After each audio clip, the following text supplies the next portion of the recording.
बिस्मिल्लाहिर्रहमानिर्रहीम, अस्सलाम वालेकुम। इसमें अफनान अहमद सिद्दीकी और एक बहुत ज़बरदस्त इम्पॉर्टेंट वीडियो पे आज हम बात करने जा रहे हैं। वीडियो का टॉपिक है अपॉर्चुनिटी फिल्टर। अगर आपने मेरी लास्ट वीडियोस देखी हो जिसके अंदर हमने बात किया कि आइडिया क्या होता है, आइडिया को कहाँ से बॉर्न किया जाता है, वो कौन सा thinking process as an entrepreneur आपके लिए रिक्वायर्ड है। वेल, इसी सिलसिले को आगे कंटिन्यू करते हैं और आज मैं आपसे एक छोटा सा कैनवस कह रहे हैं आप, या फिर आप कह लें कि छोटी सी वर्कशीट शेयर करने जा रहा हूं, जिसके अंदर आप अपने दिमाग के अंदर मौजूद आइडिया को बहुत ही शॉर्ट फॉर्म में लिख सकेंगे और उसके क्या एडवांटेजेस होंगे, क्यों जरूरी है, कितना जरूरी है, इसके बाद नेक्स्ट स्टेप क्या होता है। फिजिबिलिटी से पहले आपको अपॉर्चुनिटी फिल्टर बनाना आना चाहिए। सो एंटरप्रेन्योर्स, आपने आज से पहले बहुत वीडियोस देखी होंगी कि आपने बिजनेस ऐसे स्टार्ट करना है, यूं करना है, यूं नहीं करना है, ये सीख ले, वो सीख ले। बट जो सबसे इंपॉर्टेंट चीज आपने सीखनी है इस जर्नी को स्टार्ट करने से पहले, वो ये है जो कि मैं आपको बताने जा रहा हूँ। स्क्रीन पे आपको नजर आ रहा होगा, जिसके अंदर सबसे पहले तो आपकी उस आइडिया की यूनिकनेस है कि क्या उसमें यूनिकनेस है, किसी एग्जिस्टिंग बिजनेस के अंदर हमने कोई वैल्यू एडिशन कर दी है, या फिर हम किसी न्यू प्रोडक्ट को, न्यू सर्विस को मार्केट के अंदर जो कि एग्जिस्ट नहीं करती वो लेकर आ रहे हैं। दैट मीन्स कि वो कहीं ना कहीं कोई प्रॉब्लम है और हम उस प्रॉब्लम को सॉल्व करने जा रहे हैं। इसी के साथ अगर मैं बात करूं तो दूसरा इंपॉर्टेंट सवाल हमारे जहनों में ये आता है कि टारगेट ऑडियंस क्या होगी, वो प्रोडक्ट या वो सर्विस हमें किसको सेल करनी है।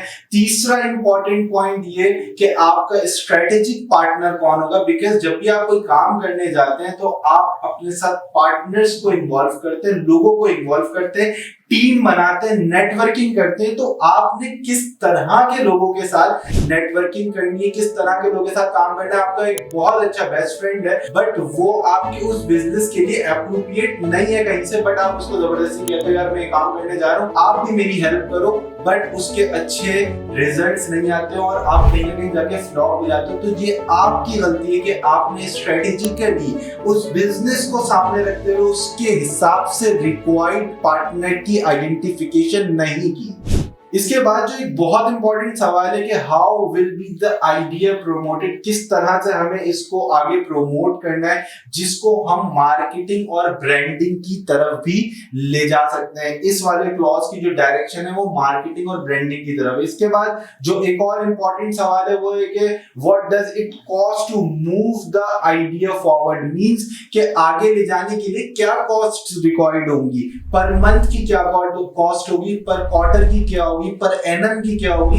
तो रेवेन्यूज तो भाई हम बाद में देखेंगे, पहले हम कॉस्ट तो आइडेंटिफाई करने हैं। कॉस्ट आइडेंटिफिकेशन से हमें एक बात और पता चलती है कि हमें स्ट्रेटेजिक पार्टनर्स के अलावा फाइनेंशियली कितने पार्टनर्स को अपने साथ इन्वॉल्व करना है, और अगर नहीं करना है तो फाइनेंस की अरेंजमेंट कहां से करनी है। आपको बैंक की तरफ जाना है या फिर आपके पास खुद पैसे हैं, आपने उसको यूटिलाइज करना है। तो यहाँ पे इस पोजीशन पे खड़े होकर आप ये सारे डिसीजंस जो है वो ले रहे हो। सो यहाँ पे कॉस्ट की आइडेंटिफिकेशन के बाद जो नेक्स्ट स्टेप होता है वो आता है हमें इस चीज को आइडेंटिफाई करना है कि हमारे पास कितने सोर्सेज हैं इस बिजनेस से हमारे रेवेन्यू जनरेशन के। जरूरी नहीं है कि आरओआई, रिटर्न ऑफ इन्वेस्टमेंट जिसे हम कहते हैं, यानी कि प्रॉफिटेबिलिटी, यानी कि हमारे उस बिजनेस से आमदनी कैसे होगी।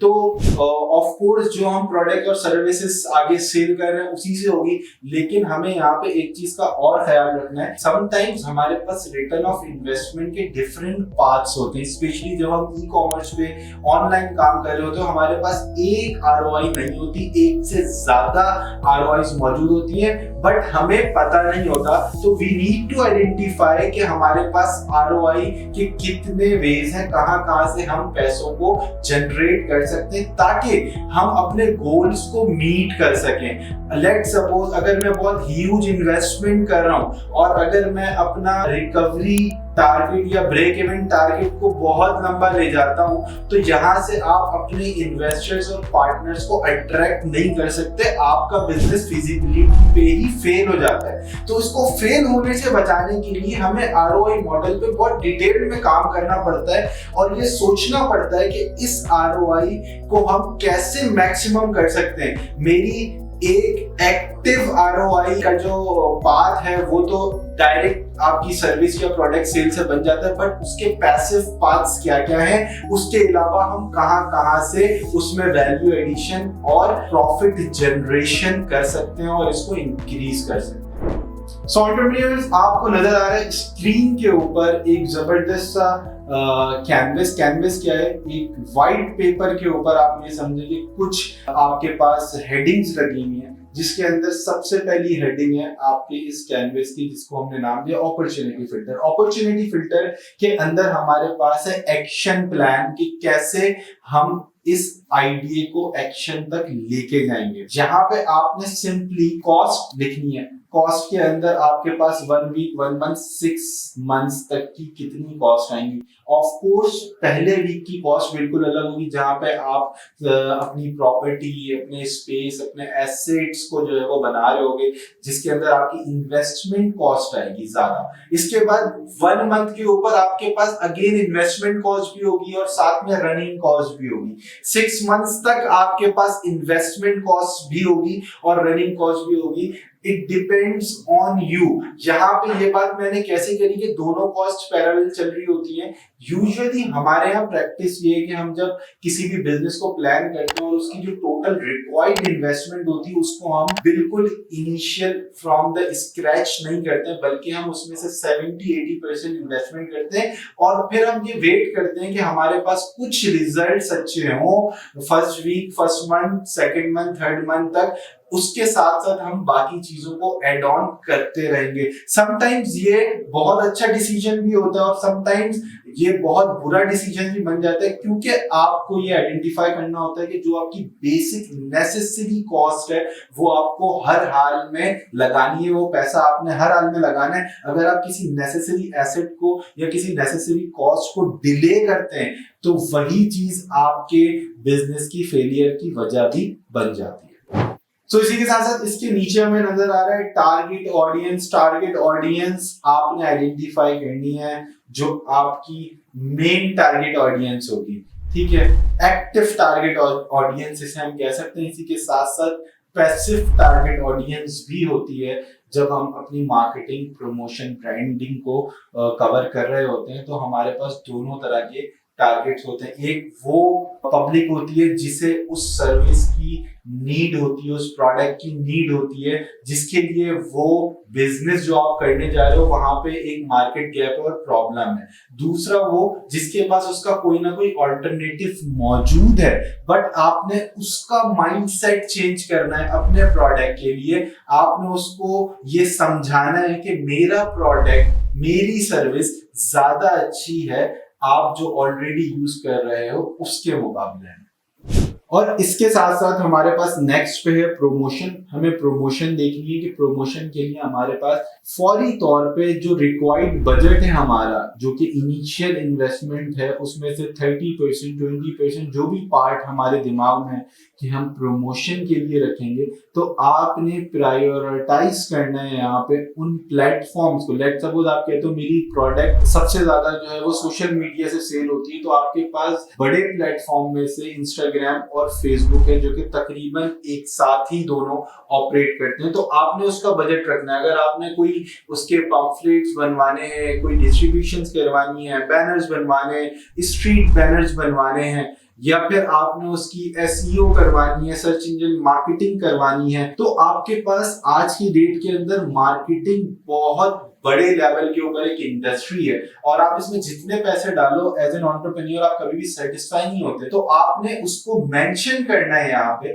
कि आपने स्टार्ट कहाँ से लेना है अपने रिक्वायर्ड बजट के साथ। तो ये जो कैनवस आपको नजर आ रहा है कि यहाँ पे आप जब अपना एक्शन प्लान मींस आईडीए के शेडो में आपने वो सारी चीजें लिख दी जो कि यहाँ पे रिक्वायर्ड है, तो आपके लिए बड़ा इजी हो जाएगा कि आखिर में अपने रिटर्न ऑफ इन्वेस्टमेंट को आइडेंटिफाई करना, और आप इसी शीट को यूज करते हुए ये चीज फाइनल कर सकते हो कि मैंने इस आइडिया को आगे परस्यू करना है या नहीं। अगर आप चाहते हो कि मैंने इस आइडिया को लेके आगे चलना है, इसके अंदर मुझे रिटर्न ऑफ इन्वेस्टमेंट अच्छे नजर आ रहे हैं, मुझे कॉस्ट नजर आ गई, ठीक है, तो आप इसको लेके आगे चल सकते हो। अगर आप वर्बली अपना आइडिया किसी इन्वेस्टर से भी डिस्कस करते हो, डिटेल में नहीं करना चाहते, तो आप उसको इस शीट, इस अपॉर्चुनिटी फिल्टर से अपना आइडिया रिफ्लेक्ट करवा सकते हो कि व्हाट आई एम थिंकिंग, और अगर आप इसका पार्ट बनना चाह रहे हो तो हम इसके ऊपर फर्दर वर्किंग करते हैं।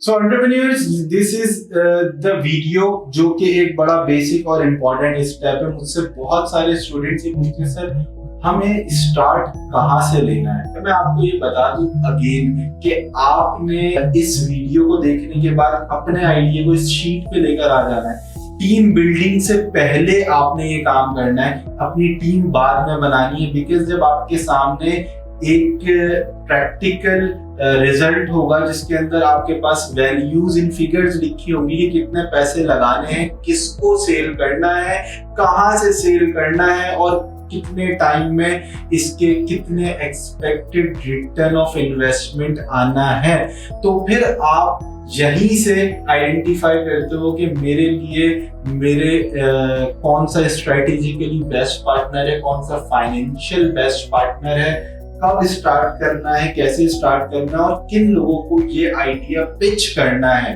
ताकि आप टू दी पॉइंट बात करो। आप जो है वो स्ट्रेट ब्लूप्रिंट के थ्रू अगले को कन्विंस कर सकते हो, चाहे वो इन्वेस्टर हो, चाहे वो पार्टनर हो, चाहे आपका कोई दोस्त है, चाहे वो कोई दूसरा बिजनेसमैन है। तो आई थिंक आपको ये वीडियो पसंद आई होगी और पूरी कोशिश की मैंने कि इसके अंदर बड़ी डिटेल में इन सारी चीजों को एक्सप्लेन करूं। अगर कोई चीज समझ नहीं आई, आपको स्टिल कंफ्यूज है आप, तो वीडियो के नीचे कमेंट कर सकते हैं। डिस्क्रिप्शन में हमारी सपोर्ट ईमेल आईडी है, वहां पे आप जाके हमें ईमेल कर सकते हैं और हमारी टीम उस चीज को क्लियर कर देगी। इसी से रिलेटेड अगर किसी टॉपिक पे स्पेसिफिकली आप उसको लर्न करना चाहते हो, आपको समझ नहीं आ रहा, आप स्टूडेंट हो या आप कोई एंटरप्रेन्योर हो, तो आप वो भी हमें वीडियो के नीचे कमेंट करके बता सकते हो। अस्सलाम वालेकुम।